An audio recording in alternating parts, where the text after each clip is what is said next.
Okay, welcome all to our webinars, the Rodale webinars season. This presentation today is going to wrap up the whole season of webinars at Rodale. And we are going to talk to you about the impact of traditional and regenerative tillage on soil health and nutrient quality of organic broccoli. This project is in collaboration between Gerber, is the world-known baby food company, and Rodale Institute. Before I dive into the project, I would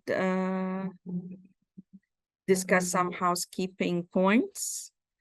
And maybe you can hear behind me or on this webinar, there's a lot of work here, drilling, so I apologize for that.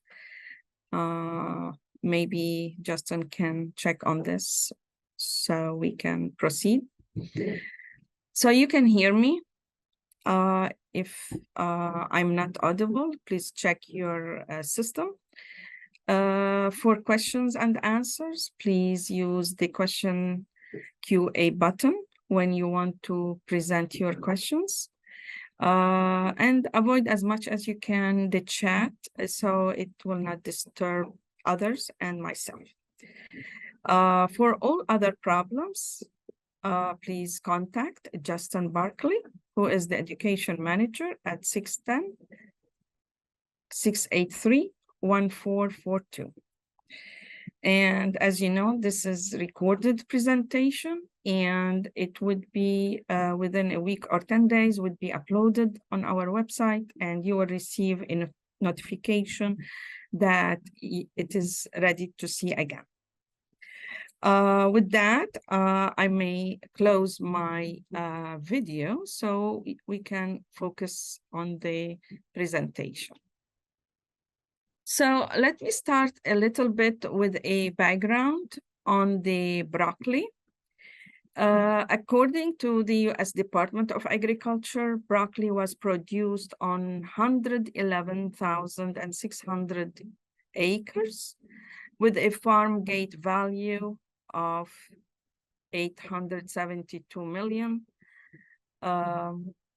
as a farm gate value. Most of the broccoli in the United States is grown in California and in Arizona. And that's because of a favorable climate conditions for production. Despite the increased consumption of broccoli in the eastern United States, very little is grown in this region. For example, if we look at the Mid-Atlantic region, we see that fresh market broccoli is grown on less than 1,314 acres. Broccoli is considered a cool crop season crop, and it has an optimal air temperature between 64 to 68, and to obtain this high yield and quality in the florets. Temperatures in the summer beyond 86 Fahrenheit will result in head deformity. Broccoli is generally grown in spring or fall in the Mid-Atlantic region. Thus, expanding the growing season into summer crop could increase acreage grown in the Mid-Atlantic. And that's something we wanted to explore with Gerber, because Gerber would like to see how that helps to increase acreage of growth in the Mid-Atlantic and other places. And that meets the same time they are receiving the broccoli into their plant for the future vision.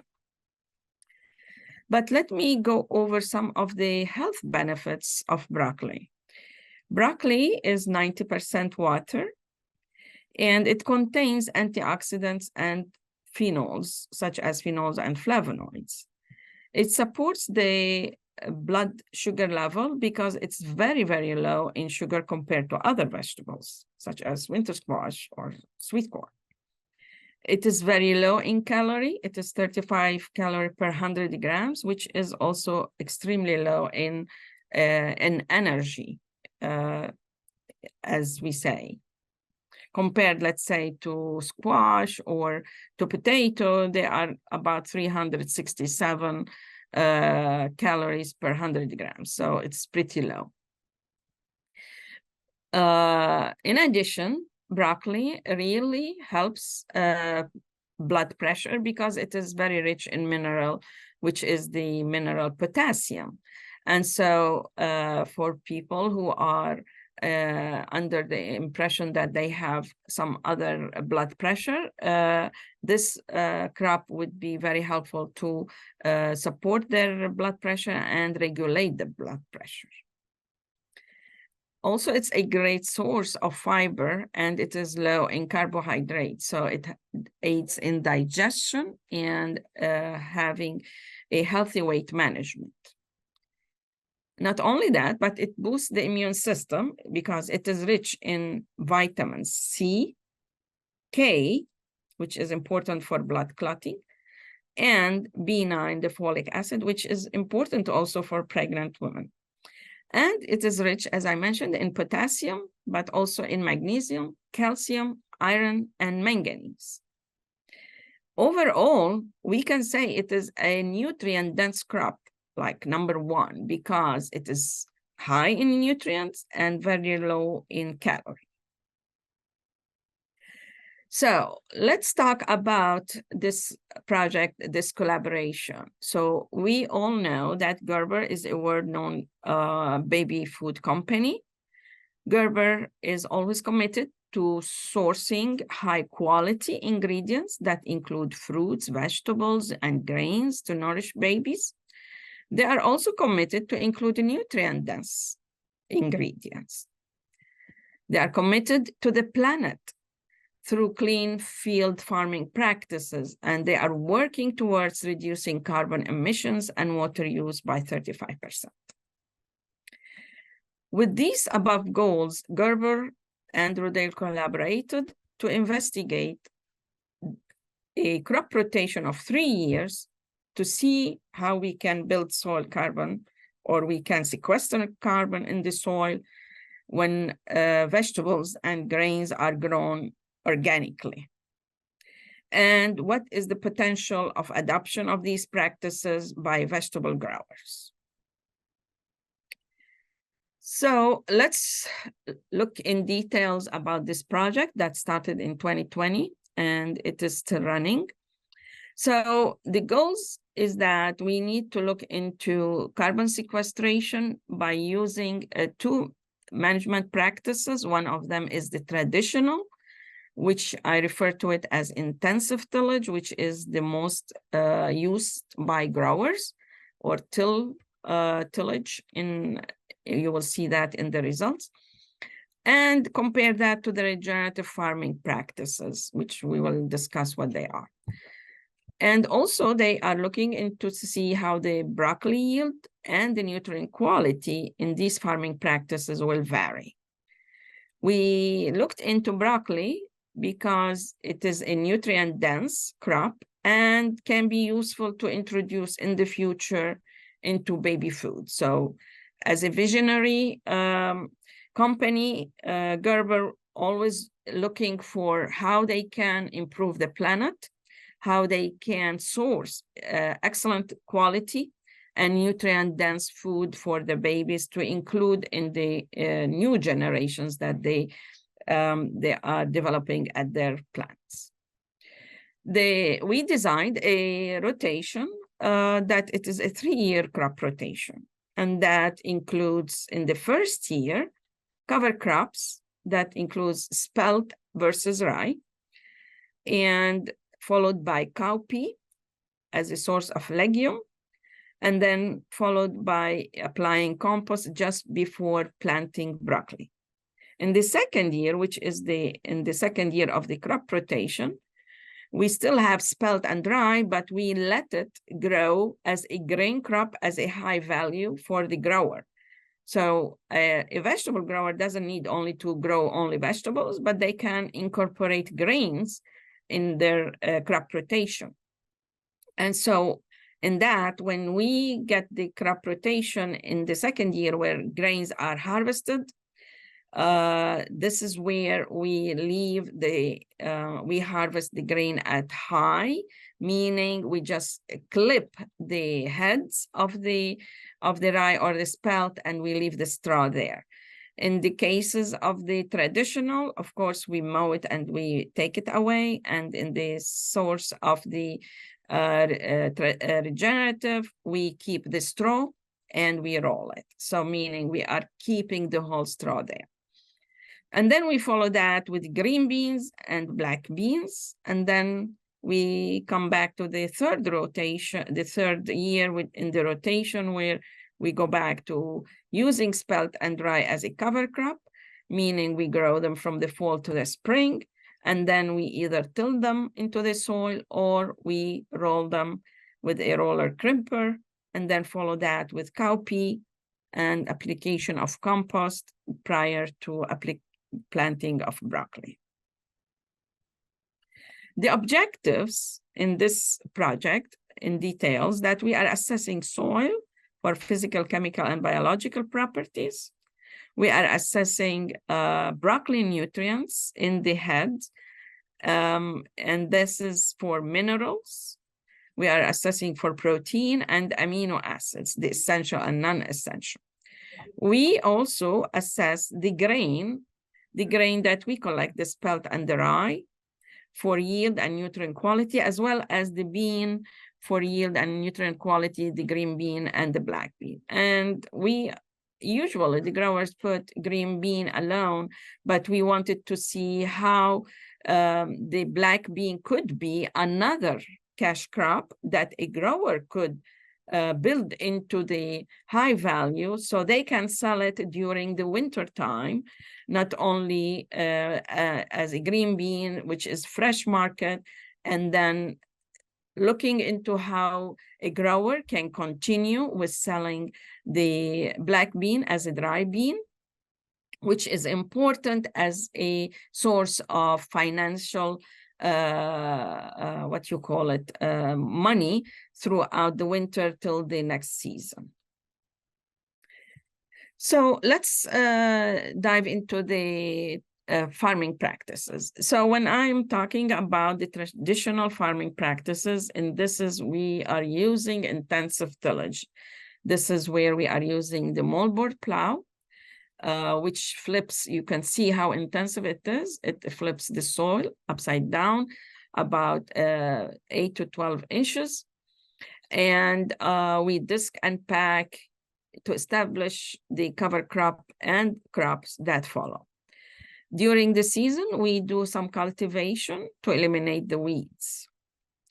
When we compare that system with the regenerative farming, we use less aggressive tillage using the chisel plow and disking and packing to establish the cover crop.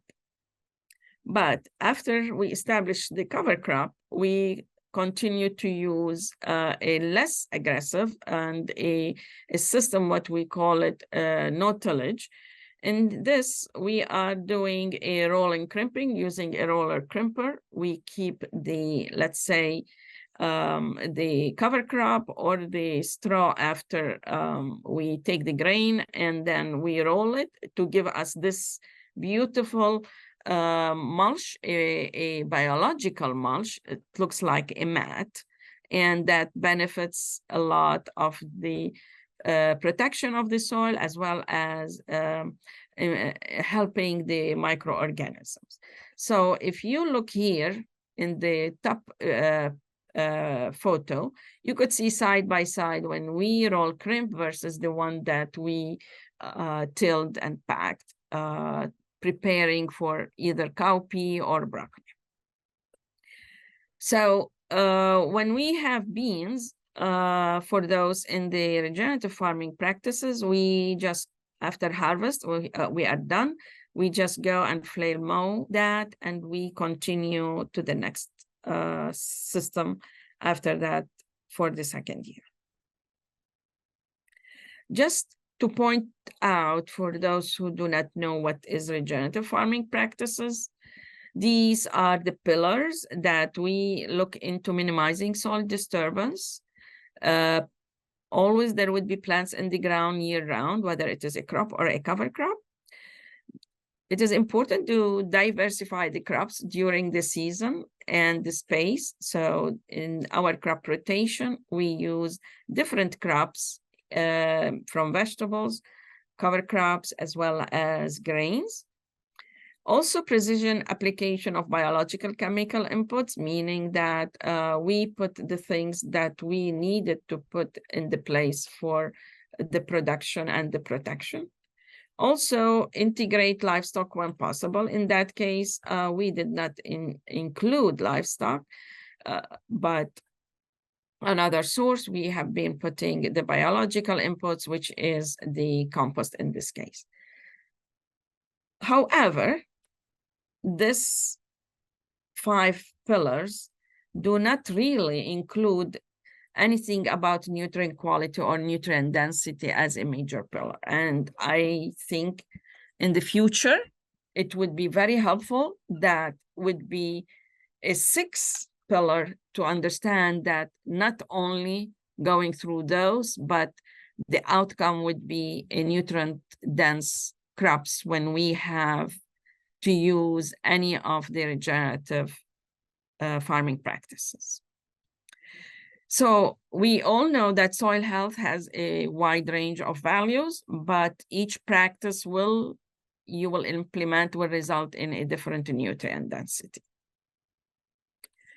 Moving on to the project. So here we started with the broccoli gypsy green variety. We sourced that from Johnny's seeds.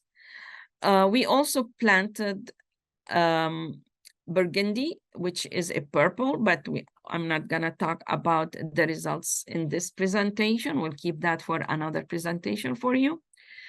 And we'll focus on the green variety. The seedlings were established in the greenhouse in flats, in trays of 72 cells, flats, and then transplanted into the ground at the spacing of 18-inch in the row and 32 inches between the rows. The population we had is 11,616 plants per acre. The design was a split design with 4 replications. We use cover crop as spelt versus rye as a main plot, and within that, the subplot was either intensive tillage, traditional tillage, or regenerative tillage. We call it reduced tillage here. You will hear me interchanging these words, so it would be helpful for people to relate to. The measurements that we had taken include the head and stem diameter, the head weight, the marketable yield, the nutrients for the mineral, protein, and amino acids, as well as the soil elements about the nutrients and buildup of carbon and minerals. So let's look at some of the results that we have at hand, mainly for soil nitrogen, carbon, and other minerals, and the broccoli quality and quantity. Let's start. So for soil nitrogen, this is when we started the project in fall 2020, and this is the seasonal accumulation of nitrogen at each sampling. The orange color data shows this is the intensive tillage, and the blue line, it is representing the regenerative, or we call it reduced tillage. You could see using the reduced tillage, it really improved a lot the availability of nitrogen in the soil, more than the one that we had to till in. As far as carbon, similarly, we could see throughout the season, we build more of the carbon in the soil It went from 2.28 to 2.67 in the regenerative, and it didn't go more than about 0.42 in the end of the broccoli season. And this is a data of 2021. We don't have yet the data of 2022 because we just finished it, but I'm assuming that this production or sequestration of carbon will continue similarly to that. So there was also, when we looked at cover crop versus what you call it, the tillage practices, we see an interaction, especially in the spelt plots, where we found that carbon is highest in the reduced tillage spelt. And you could see that over even the reduced tillage rye. When we looked at the minerals in all that, if you see that reduced tillage spelt, it was higher in sulfur, was higher in calcium, and it was higher in phosphorus similarly. So spelt reduced tillage was really a good source for those minerals to be in the soil. Let's move on to the broccoli. And here we are taking the broccoli head diameter, and anything between 3 inches to 6 inches, we are taking that diameter and recording it. And so here, what you could see that the blue bars are the first season, 2021. And in fact, this should be 2023. I apologize for that, for the orange bar. But mainly we are looking at reduced tillage versus till.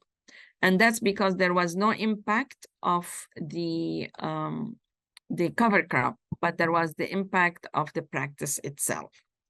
So we see that the diameter was greater in the till in both years by about 40% than those in the reduced tillage.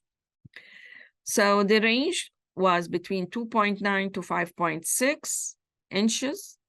And when we compared this information, we found that it was within the cited range by other colleagues, which when they did their work, it ranged between 5.4 to 5.8.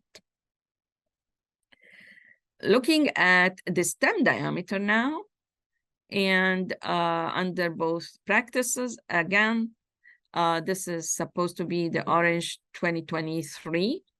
And we are looking at till versus reduced tillage or regenerative tillage because there was no effect of the cover crop in this case. And again, we see the stem diameter was greater when it is tilled by 54%. When we looked at the data range, we found it is between 0.9 inches to 1.35 inches. And we compare it to the results by other colleagues, we found that in millimeter, because they reported it in millimeter, that our data also is within the range that was documented. So when we took the head weight, individual head weight, we found that broccoli head weight was also greater in the till versus reduced tillage, and it was between 0.585 pounds per head. And it was in the till versus the 0.1 to 0.2 pounds per head for the RT. When we looked at this data and compare it to other cited data in the literature, we found that those head weights in the till were much greater than what it is cited. It is like ours was between 0.5 to 85. This was between 0.37 to 38 at the population of 25,000 plants per acre. When we look at this, we see that definitely there was a difference in year 1 and year 2. And we found that year 1 was much yielder than year 2.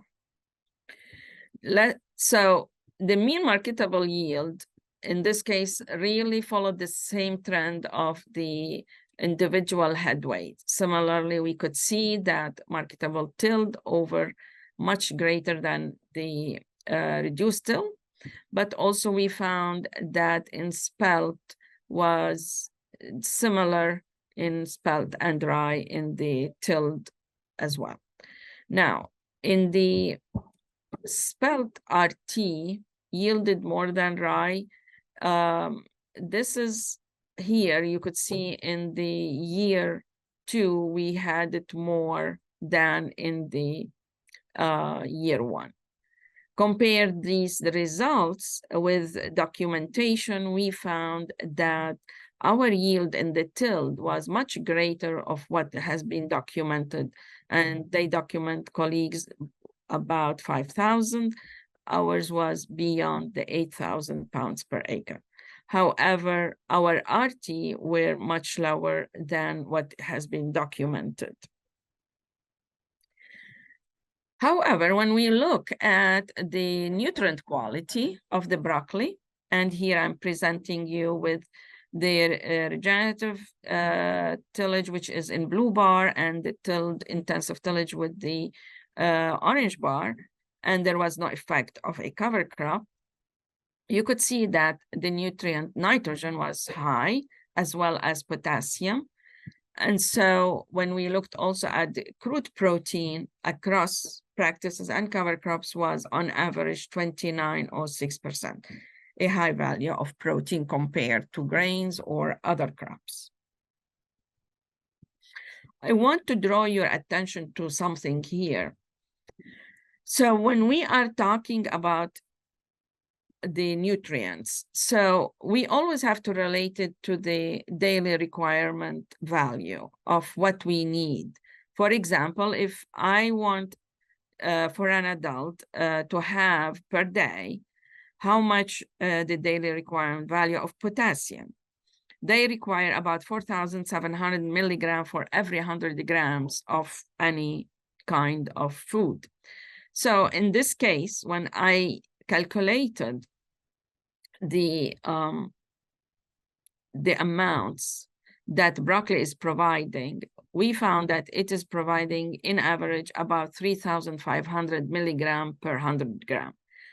In other words, excuse me, it is providing more than 3/4 of the needs that an adult require per day, which is excellent for a source of potassium. Again, let's look at the phosphorus, calcium, magnesium, and sulfur. In all those, you see that there is significant difference in the reduced tillage, which is greater than the till as a nutrient quality in the broccoli. And you could see that in the literature that they cited broccoli calcium is about 0.4%, which is really about what you call it in the orange here. You could see that probably some of those in the calcium here is close to the number of 0.4%. So as calcium, you could see that the requirement per day is about 1.2%, or in other words, 1.2 gram per 100 grams. Excuse me.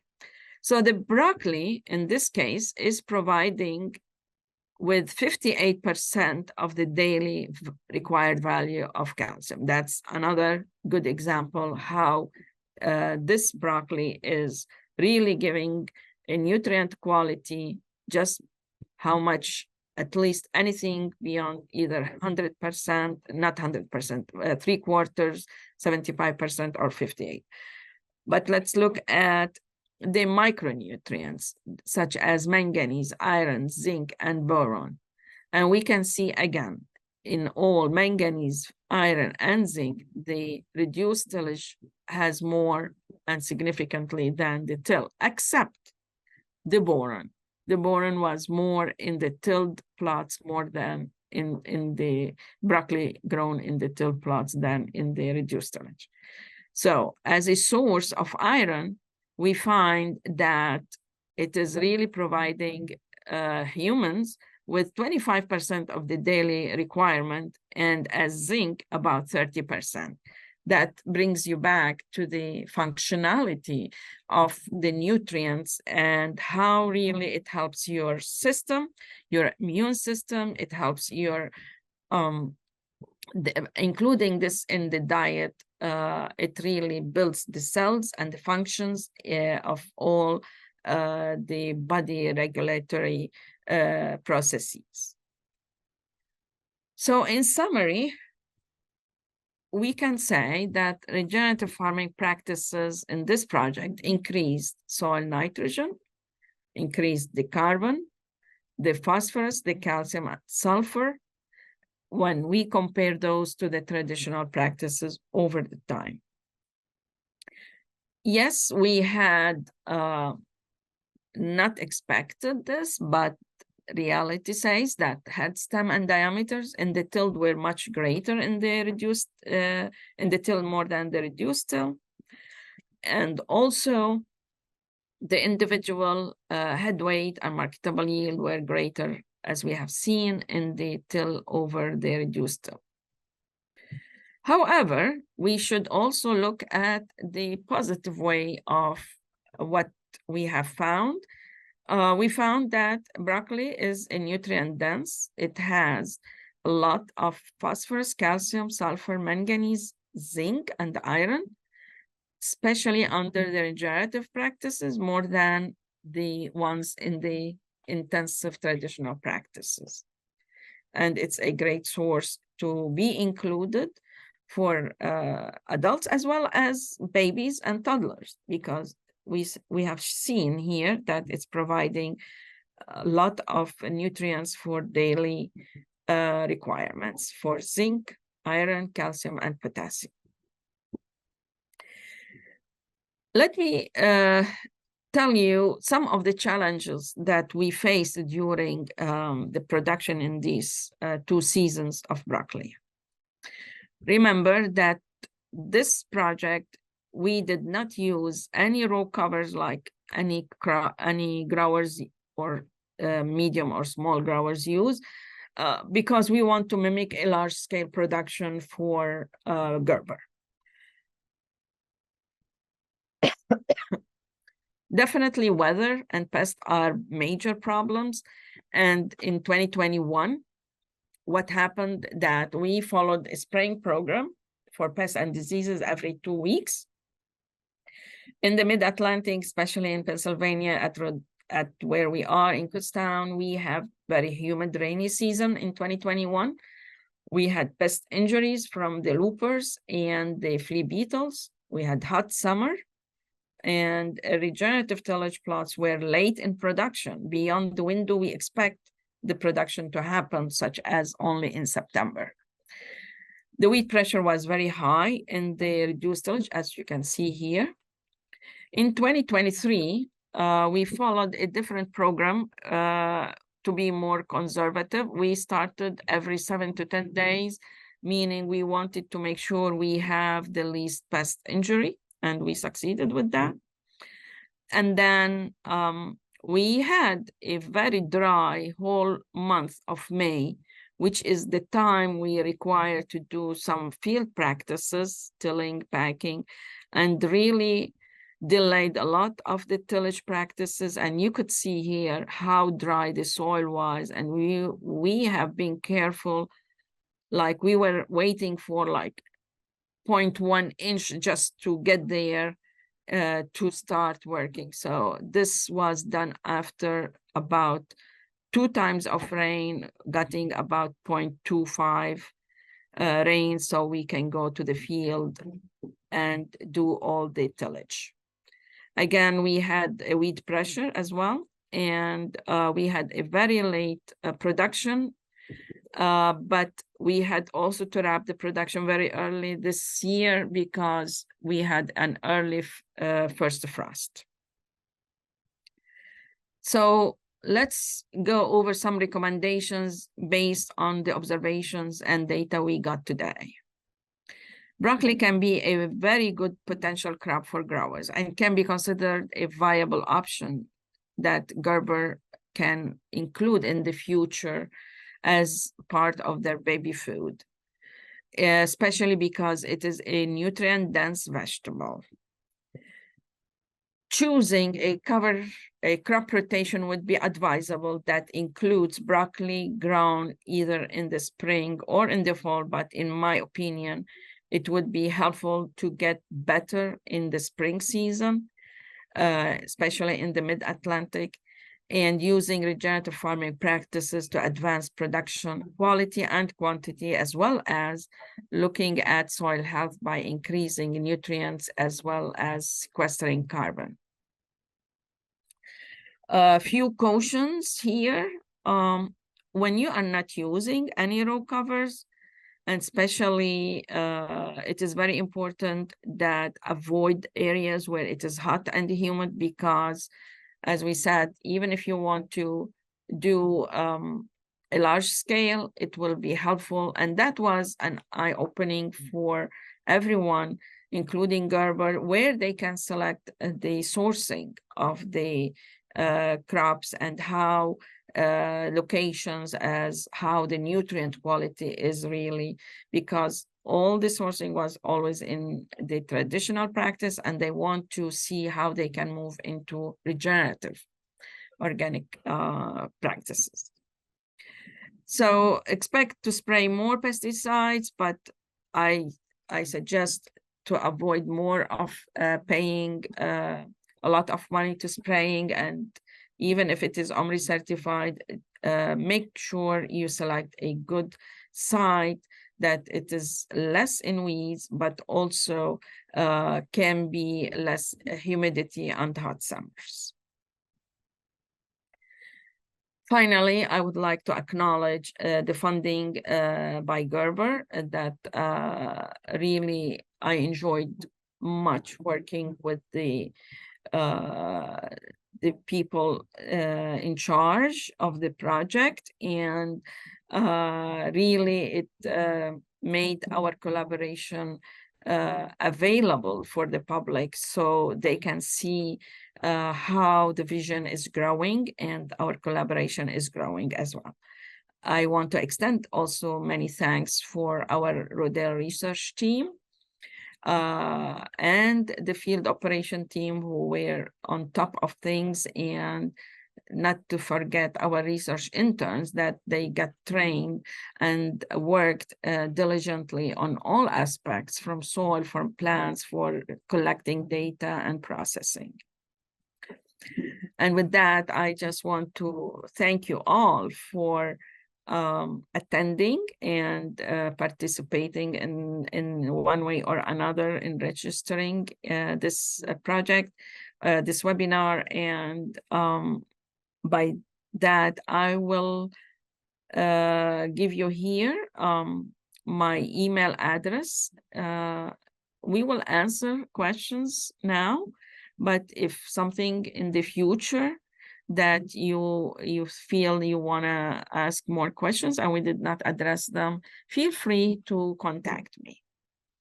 So I'm going to look at some of the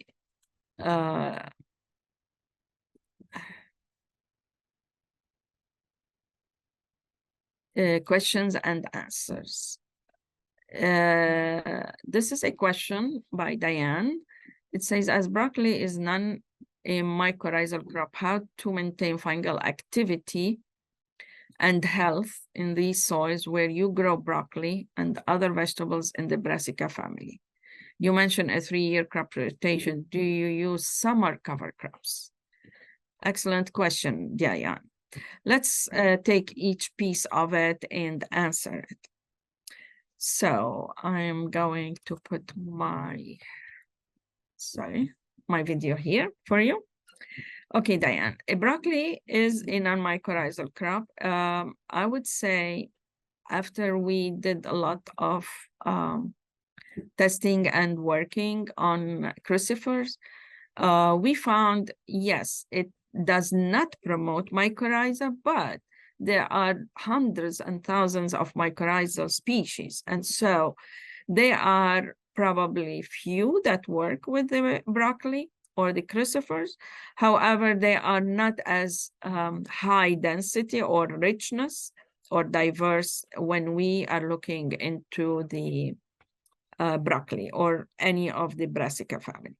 You are right. But how we can maintain fungal activity? Fungi, they are not only mycorrhizae, but there are several ones that they play different roles. And using the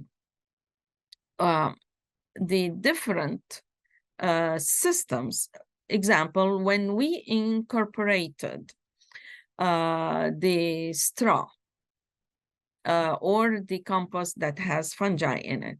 These are fungi that of different species, and the straw itself, when you leave it there or you incorporate it, you are building different species of fungi. Some of them, they are saprophytic, that they live just under the surface, or they work along with the bacteria when they are tilled in. Now, this is that's the 3-year rotation. That's when we included beans, when we included the compost, when we included the grains.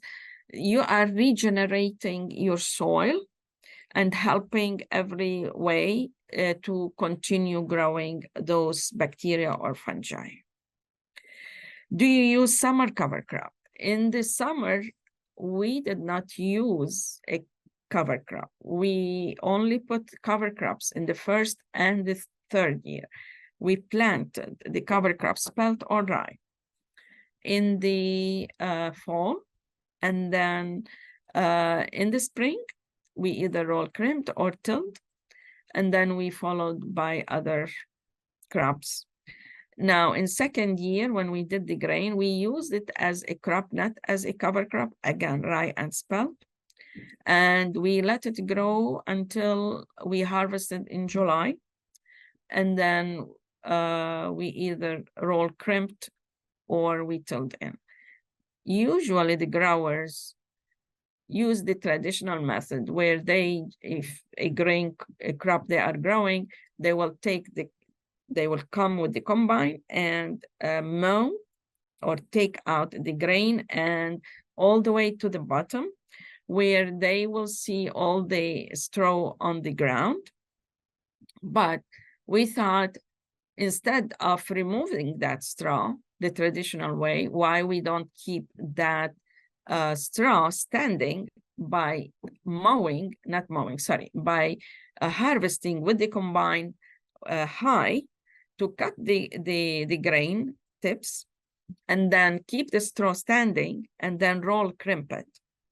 And that way we are preserving and giving back to the soil that straw to bring more of the carbon into it. I hope that I answered your question. Let's move to Carolyn Goulard. Can you tell us which pesticide you used? We used Javelin. We used also Interest, and we rotated with Pyganic. These are the ones that we used. There is another one we used for, let's see, looking at, I have them here. We also used a sticker, a new film sticker, to make sure that it works with it. We used Nordox also to help as a fungicide. Alyssa Arnheim, thank you. Wonderful research, collaboration, results. Thank you very much, Alyssa. Let's see if there is any more questions. You have more time here. If not, we will close soon, but I want to give you more options to think and more time if you feel there are any more questions you want to address.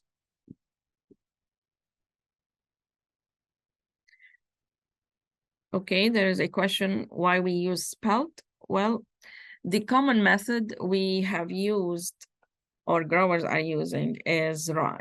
We wanted to include a crop and bring back something called ancient crop so we can get a idea how we compare rye to an ancient crop. Because if I will use, let's say, wheat or barley, the modern wheat or barley is really short because it was bred to be a short stalk or a short straw after mowing, and to be dense in the dense as a number of or weight of the grain. But to get something similar to rye, where it is high, it gives you a big straw or a big stalk. You want something similar, and those are the ancient wheat that they could be used similar to that. So we used spelt as an example.